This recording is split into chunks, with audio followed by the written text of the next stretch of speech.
Well, the U.S. Embassy in Russia is warning Americans to consider leaving immediately as more airlines cancel flights in and out of the country. So Mary Ilyushina reports from Moscow. Vladimir Putin raised the stakes between Russia and NATO to the highest degree by ordering his army to put nuclear forces on high alert. Western countries aren't only taking unfriendly actions against our country in the economic sphere, he said, but top officials from leading NATO members made aggressive statements regarding our country. Amid Putin's threats, ordinary Russians are trying to speak out against the war their leader has waged, often at their own personal risk, as over 3,000 people have been detained during protests since Thursday. I'm sorry, so shocked. I just can't help crying.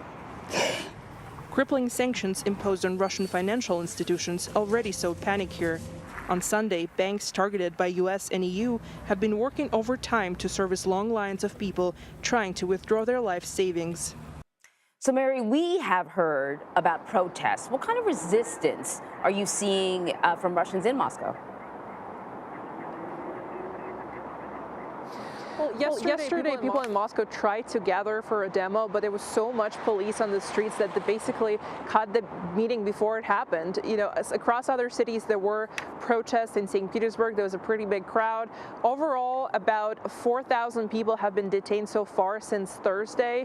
But obviously, people are trying to speak out against this war, but it's becoming increasingly difficult. We heard a pretty menacing statement from the prosecutor general last night, who said that, you know, if you try to help Ukraine in any way, or if you try to sort of do anything that is in favor of Ukraine, that might be considered treason, and that could potentially end you up in jail for 20 years. So it's increasingly hard for Russians who are against this war to say that they are.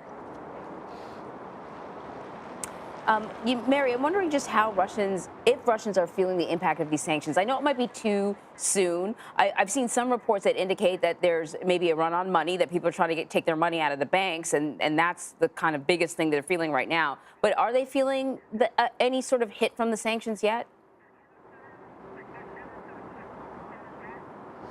Yeah, I think people here are generally very unnerved. Every day there's new sanctions. Every day there's something going on that it potentially will change their usual way of life that they're used to. You know, like I said, not being able to get out of this country, not being able to buy things that they're used to. Today we had the historic low. The ruble hit historic lows today, and it still doesn't seem that it's hit the bottom, because the Moscow Stock Exchange today actually decided not to open the trading because they're so afraid of what's going to happen once they do.